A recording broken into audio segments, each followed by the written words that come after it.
کے اندر جو مسلمان معاشروں کے اندر کوتاہی ہے، قرون اولا کے اندر، ابتدائے اسلام کے اندر آپ کو کہیں اس کی مثال نہیں ملتی۔ آپ کوئی ایک بندہ دور صحابہ، دور تابعین، تبع تابعین میں کسی ایک بندے کی مثال تاریخ سے اٹھا کے دے دے کہ he used to claim that he was Muslim لیکن نماز نہیں پڑھتا تھا۔ یعنی نماز ایک ایسا فریضہ مسلمان کے لیے ہے، اور پھر اس میں کیا ہے کہ ہماری زندگی کے اندر بے شمار تلخیاں، بے شمار ٹینشنیں، بے شمار ڈپریشن، نیندیں حرام، بڑے بڑے لگژری بیڈ لیکن نیند نہیں آتی، کوئی پریشانی کوئی پریشانی۔ اگر ایک آدمی اخلاص نیت کے ساتھ 5 وقت کی نماز کا اپنے آپ کو پابند کر لے، اللہ تعالیٰ بے شمار ان بیماریوں سے اور ڈپریشن سے نجات عطا فرما دے۔ یہ آتی ہی اس لیے ہے، یہ آتی ہی اس لیے ہیں یہ بیماریاں ہماری قلبی روحانی، کہ جب ہم اللہ سے دور ہوتے ہیں۔ آپ دیکھیں نا، کبھی کبھار ایک بندہ، وہ ایک جو ہمارے سائیکالوجسٹ ہیں وہ کہتے ہیں دیٹس ان نون فیئر، کہ بندے کو پتہ نہیں ہے کون سا ڈر ہے، وہ غور کرے، مجھے کوئی اولاد کی طرف سے پریشانی ہے، فرض کے ہو سکتا ہے نہیں، ایسا بھی نہیں، اہل خانہ کی طرف سے نہیں، کیا میرے پاس ضرورت کے لیے، اخراجات کے لیے پیسے نہیں ہیں؟ وہ کہتے ہیں نہیں، وہ بھی ضرورت سے زیادہ ہیں۔ اچھا، پھر جب کوئی بظاہر ریزن نظر نہیں آتی کیوں وہ بندہ اینگزائٹیز کا، ڈپریشن کا، ٹینشن کا شکار ہے، تو پھر ماہرین نفسیات کہتے ہیں دیٹس ان نون فیئر، کہ پتہ نہیں یہ کہاں سے آیا ہے لیکن خوف اس کے اندر ضرور ہے۔ لیکن اسلامک پوائنٹ آف ویو سے that is not unknown but that is the known fear. Why? known کیسے؟ اللہ نے قرآن میں فرمایا وَمَن يَعْشُ عَنْ ذِكْرِ الرَّحْمَنِ نُقَيِّضْ لَهُ شَيْطَانًا وَهُوَ لَهُ قَرِينٌ، کہ جو بندہ اللہ کے ذکر سے دور چلا جاتا ہے، ہم اس کے لیے ایک شیطان مقرر کر دیتے ہیں۔ میں نہیں کہہ رہا، اللہ کا قرآن کہہ رہا ہے، اللہ فرما رہا ہے کہ جب تم اللہ کے ذکر کو چھوڑ دیتے ہو، اور نماز کے طرف سے بڑھ کے کون سا وہ اللہ کا ذکر ہے جس کو تم چھوڑو گے؟ وَمَن يَعْشُ عَنْ ذِكْرِ الرَّحْمَنِ نُقَيِّضْ لَهُ شَيْطَانًا وَهُوَ لَهُ قَرِينٌ، ہم اس کے لیے شیطان اپوائنٹ کر دیتے ہیں، من جانب اللہ، وہ اپوائنٹ ہو جاتا ہے، اور فرمایا وہ اس کا چم، وہ اس کا کلوز فرینڈ بن جاتا ہے۔ اور پھر ظاہر ہے کہ جب وہ کلوز فرینڈ وہ ہے، تو اب کیسے تم توقع رکھ سکتے ہیں کہ وہ اس کے دل کے اندر بھلائی کا، نیکی کا، اچھائی کا، اللہ کے راستے میں خرچ کرنے کا، اللہ کے حضور سجدہ ریز ہونے کا جذبہ پیدا ہوگا؟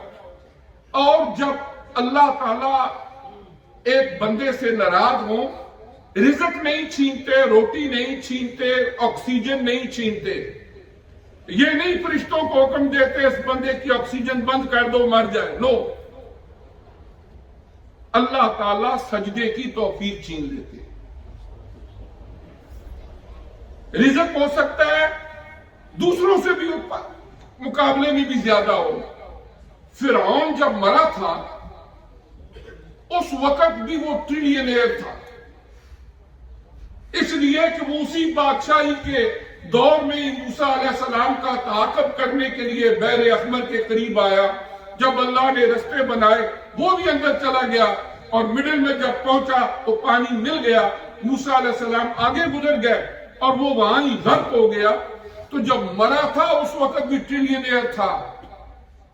ضروری نہیں ہے کہ دولت یا یہ چیزیں اللہ بندہ کہے میرے پاس بہت کچھ ہے، میرے اوپر بڑا اللہ کا کرم ہے۔ یہ اللہ کا کرم نمرود کے اوپر بھی تھا، یہ اللہ کا کرم فرعون کے اوپر بھی تھا۔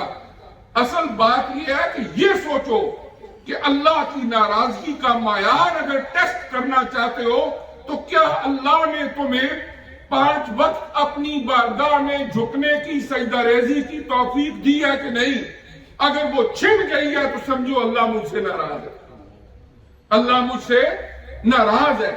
یہ معیار ہے اللہ تعالیٰ کی ناراضگی کا۔ یہ نہیں کہ بندہ کہے مامے جو ہمارے پاس تو بہت اللہ کا فضل ہے، بڑی بڑی گاڑیاں، بڑے بڑے بنگلے، بڑی بڑی، اور جو یہاں پر جتنے بے حیا ایکسٹریم پہ پہنچے ہوئے ہیں ان کے پاس اس سے ہزاروں گنا زیادہ سارا کچھ ہے۔ یہ کوئی معیار نہیں ہے، غلط فہمی نہ رہے۔ معیار یہ ہے کہ اگر اللہ آپ کو تہجد کے وقت اٹھ کے اپنی بارگاہ میں سجدہ ریزی کی توفیق دیتا ہے تو سمجھ لو اللہ مجھ سے راضی۔ 5 وقت کی نماز تم پڑھتے ہو بڑی محبت اور پیار کے ساتھ، سمجھو کہ اللہ تم سے راضی ہے۔ کسی غریب کو دیکھ کے تمہارا دل پسیج جاتا ہے، وَيُؤْثِرُونَ عَلَىٰ أَنفُسِهِمْ وَلَوْ كَانَ بِهِمْ خَصَاصَةٌ۔ قرآن میں اللہ پاک فرماتا ہے اگر انہیں ضرورتیں بھی ہوتی ہیں اس کے باوجود وہ کیا کرتے ہیں؟ سخاوت کرتے ہیں، ایثار کرتے ہیں اور دوسروں کو دے دیتے ہیں۔ اگر یہ جذبہ تمہارے اندر پایا جاتا ہے پھر سمجھ لو کہ اللہ تمہارا ساتھ راضی ہے، کیونکہ تمہارا دل سخت نہیں بلکہ اس نے نرم کیا ہوا ہے۔ تو یہ سال ختم ہو رہا ہے، ہو سکتا ہے ٹوڈے دا لاسٹ ڈے اور ٹمارو دا لاسٹ ڈے، 1 محرم سے نیو ایئر 1444 شروع ہوگا۔ تو میری ایک ہی گزارش ہے کہ جہاں نیا سال شروع ہو رہا ہے وہاں اپنی نئی زندگی کی ابتدا کر لو۔ مرنا ہے ایک دن، قبر ہمارا انتظار کر رہی ہے۔ کوتاہیاں ہے تو چھوڑ دو، وہ اللہ بڑا کریم ہے۔ ہمارے گناہوں کی ایک حد ہے، اس کی رحمت کی کوئی حد نہیں ہے۔ ہمارے گناہ لیمیٹڈ ہیں، ملین ہوں گے، ٹریلین ہوں گے، لیکن اس کی رحمت کی کوئی حد نہیں ہے۔ وہ گناہ معاف ہی نہیں کرتا، گناہوں کو نیکیوں میں کنورٹ کر دیتا ہے۔ کوئی آنسو بہا کے شرمساری کا اور شرمندگی کا احساس کر کے اس کی بارگاہ میں جھک کے تو دیکھے، اس کی رحمت دوڑ کے آتی ہے۔ لہذا ایک ہی گزارش ہے، اگلا جمعہ آنے تک انشاءاللہ بشرطِ زندگی 1444 شروع ہو جائے گا۔ تو جہاں یہ سال ختم ہو رہا ہے وہاں اپنی پچھلی، میرے اندر میں جہاں بیٹھے ہوئے خدا کی قسم کر کے کہتا ہوں سب سے بڑا گناہگار میں، مجھے اپنے گناہوں کا پتہ ہے، آپ کے گناہوں کا پتہ نہیں۔ آپ نیک لوگ ہیں، لیکن میں عرض کرتا ہوں کہ من آنم کے دانم، مجھے پتہ ہے میں کون ہوں، آپ کو پتہ ہے آپ کون ہیں۔ ذرا کہیں گریبان میں جھانک کے اپنی زندگی کا انالیسس کرے، اسیسمنٹ کرے، جہاں پر کوئی کمی ہے، کوتاہی ہے، اس کو ریکٹیفائی کریں۔ اور اگر کسی کی مدد کی ضرورت ہے، آپ کہیں پر بھی رہتے ہیں، محلے کے امام صاحب کے پاس جائیں، کسی کو آپ اس قابل سمجھتے ہیں اس کے پاس جائیں، رہنمائی لے لیں، لیکن اپنی زندگی کی سمت درست کر لیں۔ موت ہمارا انتظار کر رہی ہے، قبر ہر وقت ہمارا انتظار